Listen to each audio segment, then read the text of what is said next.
পুরুষের জীবনে এমন একটা সময় আসে, তখন তার শরীরে শক্তি থাকে না, পকেটে জোরও থাকে না। এতদিন যাদেরকে খাইয়েছিল, যাদের কথায় নেচেছিল, তার কেউ পাশে থাকে না। পাশে থাকে একমাত্র ওই অবহেলা নারী, তার স্ত্রী, যাকে সে দিনের পর দিন অবহেলা করেছিল। মানুষের কথায় তার উপর মানসিক শারীরিক নির্যাতন করেছিল।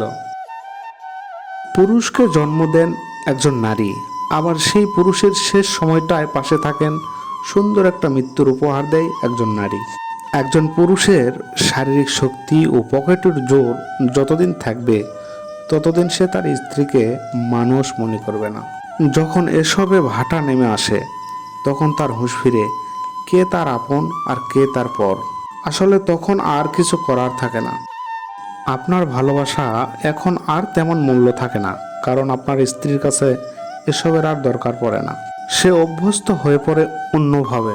হেলায় অবহেলায়, ভালোবাসায় যত্নে, কোনো কিছুতেই সে খুশি অখুশি হতে পারে না। সংসার এক মায়ার বাঁধন। এখানে ভালো লাগলেও আঁকড়ে ধরে থাকতে হয়, না লাগলেও আঁকড়ে ধরে থাকতে হয়। কত শত সংসার টিকে থাকে শুধুমাত্র সন্তানের মুখের দিকে চেয়ে। সেই সন্তানই এক সময় পর হয়ে যায়। শেষ বয়সে এসে পাওয়া না পাওয়ার হিসাব মিলাতে গিয়েও হিসাব মিলে না।